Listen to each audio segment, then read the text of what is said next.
자, 오늘은 작은 삶의 이야기를 여러분과 함께 나누는 5번째 시간입니다. 다윗과 밧세바 사건과 탄식시라고 하는 제목으로 하나님 말씀을 나누겠습니다.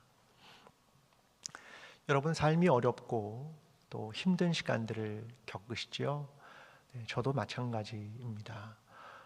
저는 삶의 어렵고 힘든 시기를 겪을 때마다 항상 읽는 시가 있습니다. 시에 대한 해설도 있는 책이 있는데요.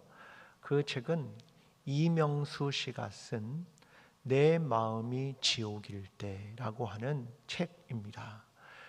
저기에는 여러 시들이 있고 시에 대한 해설들이 적혀 있습니다. 저 이명수 씨는 어떤 분이냐면 심리 기획자인데, 예를 들면 국가의 굉장히 어려운 사건들, 세월호나 여러 가지 어려운 일들을 만나면 그 유족들이 마음에 갖는 어려움들이 있잖아요. 그러면 이분이 직접 현장에 찾아가서 유족들이 겪는 감정적 고통, 또 그들이 어떤 이런 지옥과 같은 상황에서 그들을 벗어날 수 있게 해줄까, 이런 것들을 상담하는 분입니다.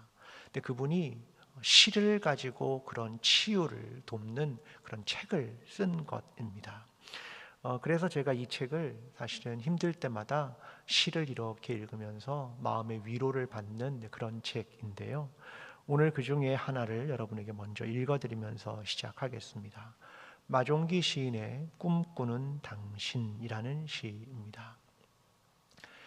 내가 채워주지 못한 것을 당신은 어디서 무엇을 구해 채우는가?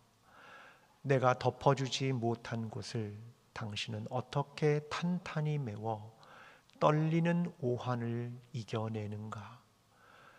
헤매며 한정없이 찾고 있는 것이 얼마나 멀고 험난한 곳이 있기에 당신은 돌아눕고 하는가? 어느 날쯤 불안한 당신 속에 들어가 늪숲 깊이 숨은 것도 찾아주고 싶다.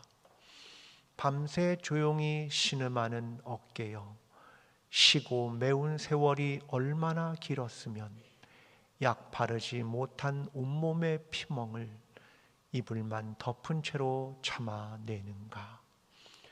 쉽게 따뜻해지지 않는 새벽 침상, 아무리 인연의 끈이 질기다 해도 어차피 서로를 다 채워줄 수 없는 것 아는지, 빈 가슴 감춘 채 멀리 떠나며 수십 년의 밤을 불러 꿈꾸는 당신. 삶의 고통이 찾아올 때 잠을 이루지 못하고 이리 뒤척 저리 뒤척합니다. 온몸은 피멍이 든 것 같고 그것을 달랠 방법은 덮고 있는 작은 혼잎을 하나. 그동안 참 힘들었지, 잘 견뎠어, 너무 힘들지, 이렇게 우리를 위로하는 그런 시입니다. 시란 우리의 마음을 그대로 내려놓기도 하고 우리의 마음을 위로해 주기도 하고 회복시켜주는 공간과 같은 것이라고 저는 생각을 합니다. 오늘은 그래서 시를 다루고 있는 성경의 시편의 내용을 여러분과 함께 나누려고 합니다. 시편은 총 150편으로 되어 있습니다. 이것은 총 5부로 되어 있고 학자들은 약 5가지 종류로 분류를 합니다. 탄식시, 감사시, 찬양시, 축제와 제의시, 신뢰와 명상시. 150편의 시가 5종류니 우리의 머릿속엔 한 30편쯤 있겠다, 종류마다. 그런 생각을 합니다. 그러나 한 종류의 시가 압도적으로 많습니다. 어떤 시냐면 탄식시입니다. 150편의 시 중에 68편입니다. 전체의 45%가 바로 이 탄식시입니다. 그래서 우리가 시편을 읽을 때마다 탄식하는 소리와 고통의 부르짖음, 이런 것들을 자꾸 느끼게 되는 건 그 수가 압도적으로 많기 때문에 그런 겁니다. 고통에 대한 부르짖음, 하나님께 대한 간절함, 그런 기도가 이 시편의 가장 많은 부분을 차지합니다. 그 중에 하나가 시편 51편, 오늘 우리가 다룰 말씀입니다. 이 시편에는 이렇게 상황에 대한 설명을 해주고 있습니다. 다윗의 시, 인도자를 따라 부르는 노래. 다윗이 밧세바와 동침한 후 선지자 나단이 그에게 왔을 때라는 상황을 설명하며 이 시를 이해하기 편하도록 거기에 기록하고 있습니다. 그럼 이제 그 상황으로 먼저 들어가 보겠습니다. 다윗과 밧세바의 사건은 한 개인의 작은 삶의 자리에서 일어난 이야기입니다. 다윗이 왕이라 하여도 이 시가 국가적인 이야기나 국제적인 상황이 아니라 다윗이라는 한 개인이 있었던 그의 개인적인 작은 삶의 자리에서 일어난 죄에 대한 이야기입니다. 시편 51편 3절은 이렇게 시작합니다.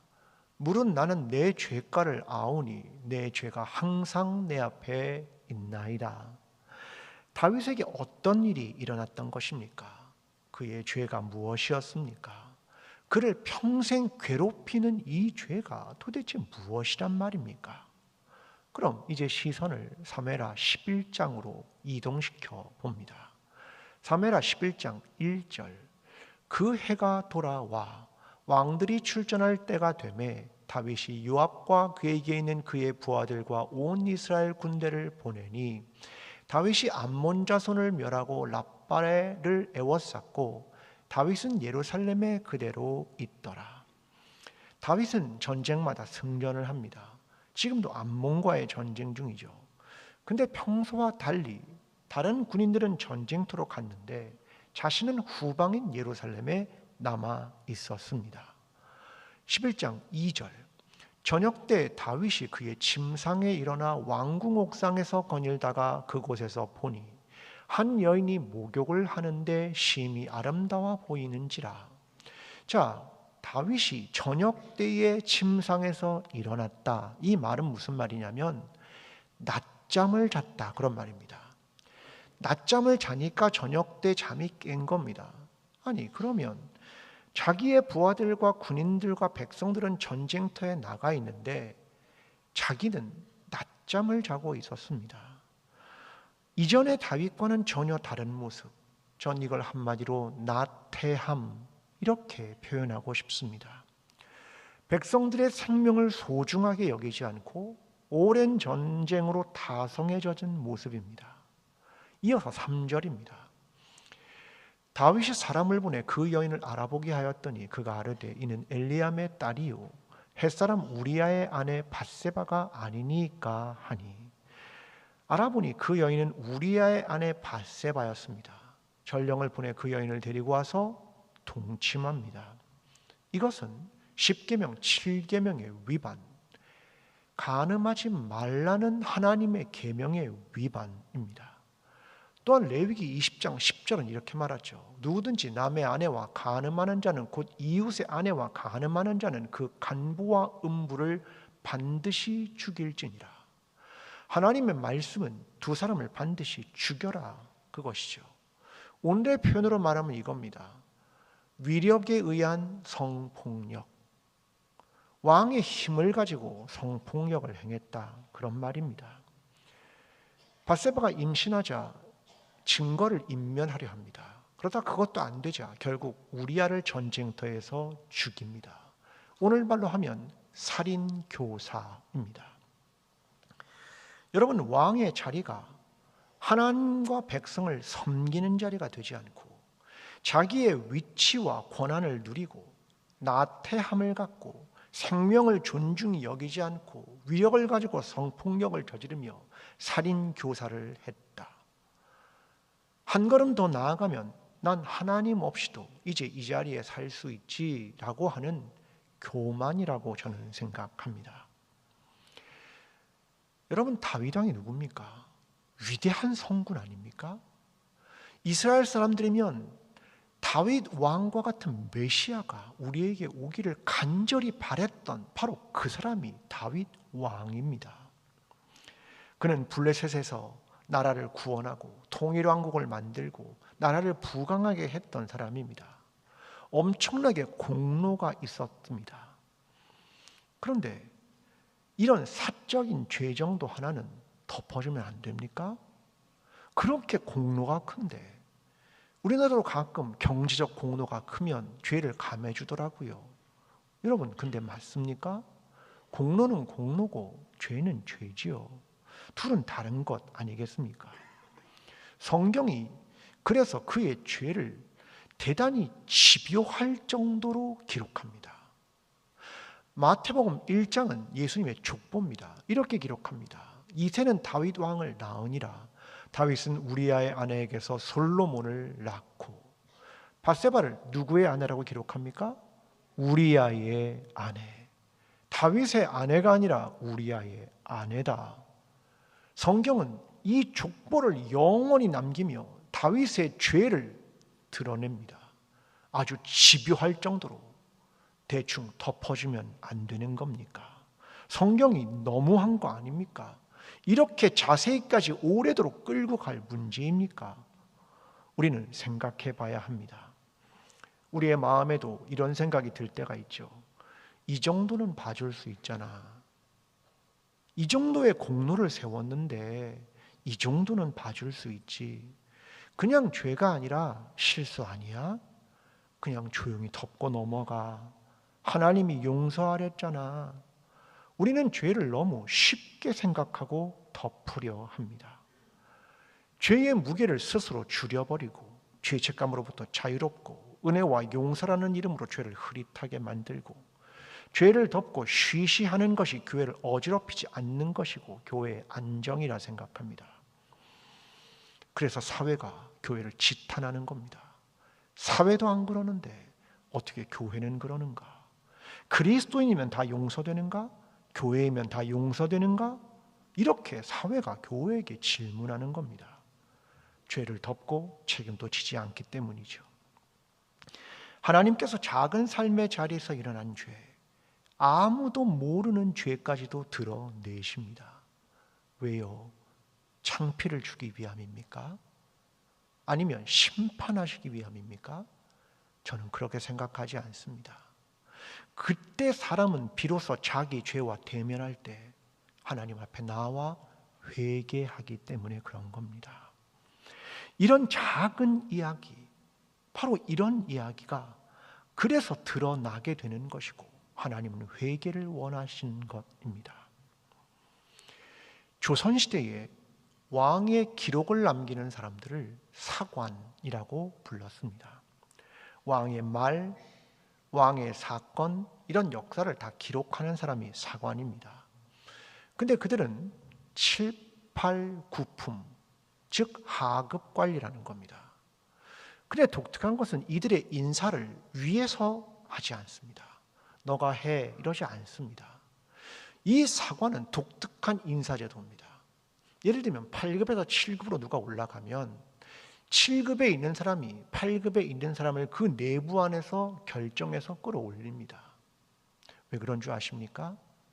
만약 위에서 이 사람을 지명하면 누군가의 간섭을 받고 역사를 기록하게 되고 청탁도 들어가면 역사가 왜곡되기 때문입니다. 그래서 독립성을 지켜주기 위한 이런 인사를 실행했습니다. 태종실록에 이런 기록이 남아 있습니다. 어느 날 왕이 말에서 떨어졌습니다. 그러면 사관이 뭐라고 기록합니까? 왕이 말에서 떨어졌다. 기록하는 겁니다. 근데 태종이 이렇게 말했습니다. 이건 좀 기록하지 마라. 창피하잖아. 그랬더니 사관이 이렇게 기록했습니다. 왕이 말에서 떨어졌다. 왕이 이런 건 적지 마라고 말했다. 이게 사관의 기록입니다. 여러분, 또한 승정원 일기를 보면 사초라는 것이 있습니다.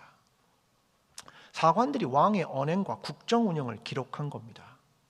그런데 만약 이 사초라는 것을 숨기거나 안 내거나 불태워버리고 자기의 이익을 위해 이걸 감춘다면 그때는 사관들이 참수하거나 노비로 삼았습니다.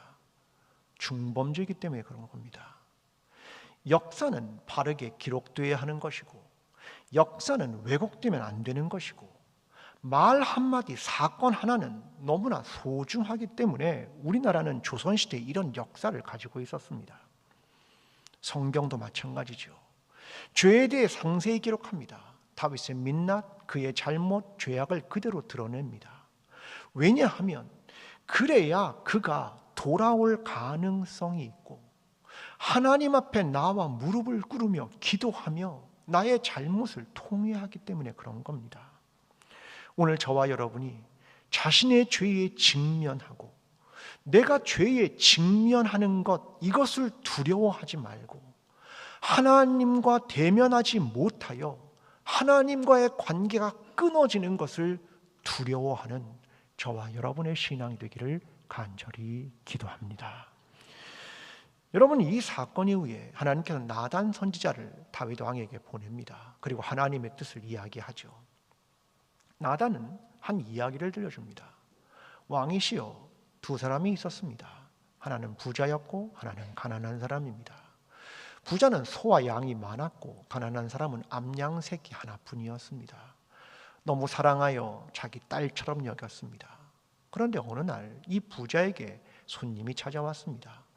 근데 부자는 자기가 있는 양을 잡지 않고 이 가난한 자의 암양 새끼, 딸처럼 여기는 소중한 것을 빼앗아 그것으로 손님을 대접했습니다. 이 이야기를 다윗이 듣고 이렇게 분노하며 말합니다. 사무엘하 12장 5절. 다윗이 그 사람으로 말미암아 노하여 나단에게 이르되 여호와의 살아계심을 두고 맹세하노니 이 일을 행한 그 사람은 마땅히 죽을지라. 마땅히 죽을 자다. 다윗은 분노하며 말합니다. 그때 나단이 다윗에게 이렇게 말합니다. 12장 7절 9절. 당신이 그 사람이라. 어찌하여 내가 여호와의 말씀을 업신여기고 나 보기에 악을 행하였느냐. 내가 칼로 햇사람을 우리아를 치되 암몬 자손의 칼로 죽이고 그의 아내를 빼앗아 내 아내로 삼았도다. 네가 바로 그 사람이다. 어떻게 우리의 아내를 빼앗고 우리아를 죽이는가? 그러면서 다윗의 죄를 드러내고 직면시킵니다.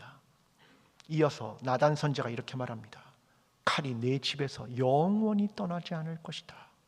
내 집에 재앙이 있을 것이고 내가 보는 앞에서 대낮에 누군가가 너의 아내들과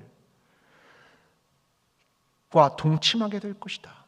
넌 은밀히 했지만 대낮에 백주 대낮에 그것을 드러내고 할 것이다. 어마어마한 재앙을 말씀하십니다. 다윗은 생각했습니다. 왕의 자리면 무엇이든 할 수 있다. 권력이면 무엇이든 할 수 있다. 누군가 모르게 은밀하게 행하면 괜찮다. 증거를 인멸하면 아무도 모르니까 넘어갈 수 있지. 요즘 우리나라를 보니까 사회도 안 그러던데요. 국가도 안 그럽니다. 다 드러나던데요. 심지어는 하나님 앞에서 드러나지 않겠습니까? 하나님은 다윗에게 진노하십니다. 여러분, 하나님의 진노와 분노가 어디로에서 나오는지를 알아야 합니다. 예언자 아모스가 했던 말을 들어야 합니다. 8장 4절부터 6절입니다. 가난한 자를 삼키며 땅에 힘없는 자를 망하게 하려는 자들아, 이 말을 들으라.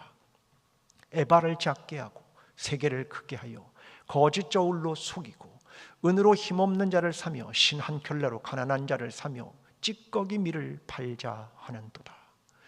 이 부자들은 어떤 걸 한 거냐면 우리말로 하면 돛박을 좀 작게 만든 겁니다. 추를 조금 무겁게 만든 겁니다. 그래서 더 이익을 챙긴 겁니다. 가난한 자들, 그들을 속이고 팔아먹은 겁니다. 가난한 자들은 항변할 힘이 없습니다. 이들이 돈으로 사람을 삽니다. 하나님의 형상을 물건 취급합니다. 그때 하나님 말씀하십니다. 아모스 8장 7절 8절. 여호와께서 야곱의 영광을 두고 맹세하시되 내가 그들의 모든 행위를 절대로 잊지 아니하리라 하셨나니 이로 말미암아 땅에 떨어지지 않겠으며 그 가운데 모든 주민이 애통하지 않겠느냐. 온 땅이 강에 넘침같이 솟아오르며 애굽 땅같이 뛰놀다가 낮아지리라. 나는 이 일을 절대 잊지 않으며 땅이 지진으로 갈라져 그들을 삼킬 것이다. 난 이걸 맹세한다. 이런 말입니다. 한 학자는 이렇게 말합니다. 이건 우주적 분노이다. 근데 여러분 가만히 생각해 보십시오. 추 하나 조금 무게를 무겁게 바꾸는 게 그렇게 큰 죄입니까? 대박을 이렇게 조금 작게 만드는 게 그렇게 큰 죄입니까? 저희 할머니가 저에게 얘기해 줬습니다. 예전에도 한번 얘기했죠. 네. 강경에 계시니까 새우젓 장사들이 대박에다가 새우젓을 준답니다. 근데 가만히 보니까 어떻게 돈을 버냐면 엄지손가락을 대박에 넣었다가 새우젓을 푸는 척하고 풍성하게 푸는 척하면서 엄지손가락을 든냅니다. 그럼 안에 공간이 생기겠죠. 그렇게 속이는 겁니다. 그렇게 팔아먹은 겁니다. 그렇게 부자가 됐겠지요. 여러분 뭐 엄지손가락 하나 드는 게 그렇게 큰 죄입니까? 조금 뭐 속여 먹었다고 큰 죄입니까? 그런데 하나님은 이 작은 것 하나에 우주적 분노를 쏟으신다. 이게 아모스가 하는 얘기입니다. 우리는 생각합니다. 작은 것 하나, 작은 죄 하나. 아니 이게 그렇게 큰 문제인가요? 공장 인부들을 기계 부속품처럼 써야 공장이 돌아가시오. 피해 보상금 조금 주면 되죠. 남들도 다 합니다.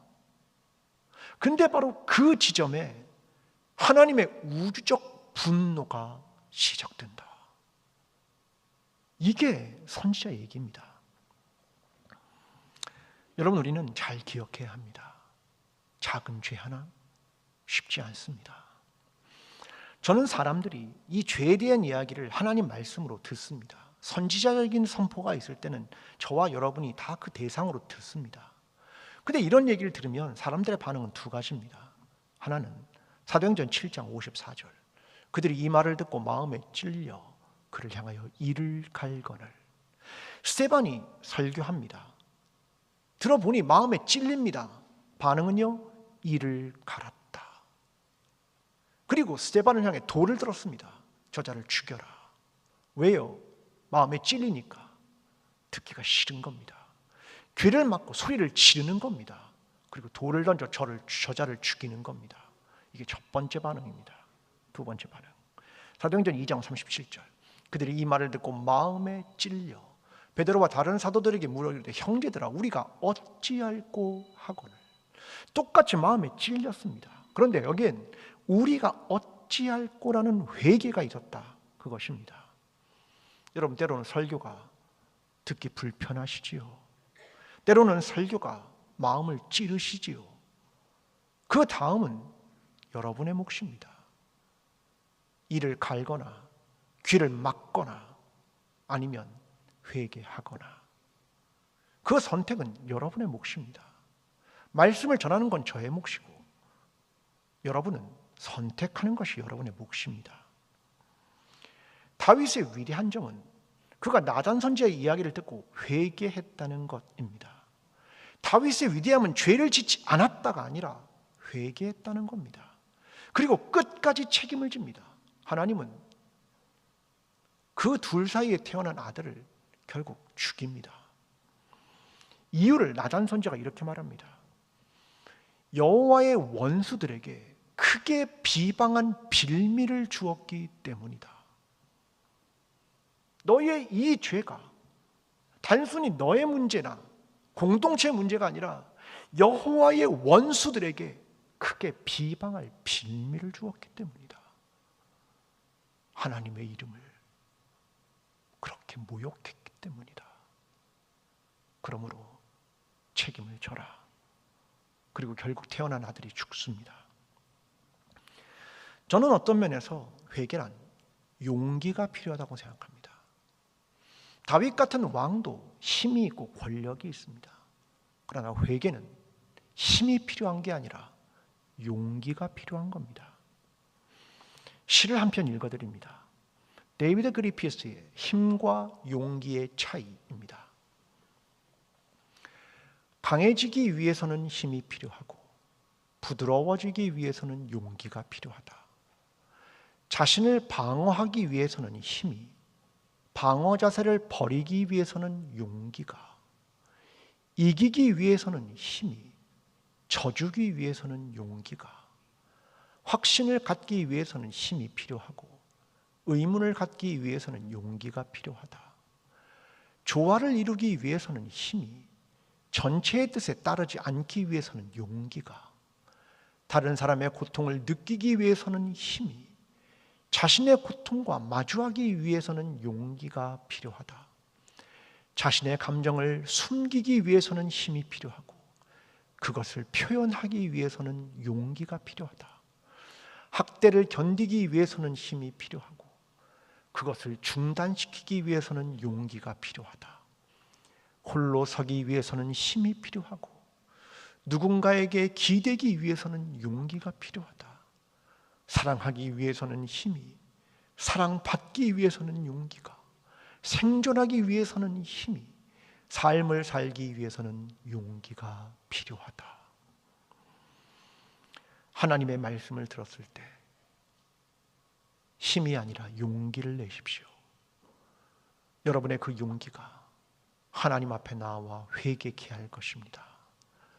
그 용기를 내므로 회개하게 되는 저와 여러분이 되기를 간절히 기도합니다. 세 번째는 시편 51편은 다윗의 죄에 대한 용서를 구하는 탄식시입니다. 먼저 4절입니다.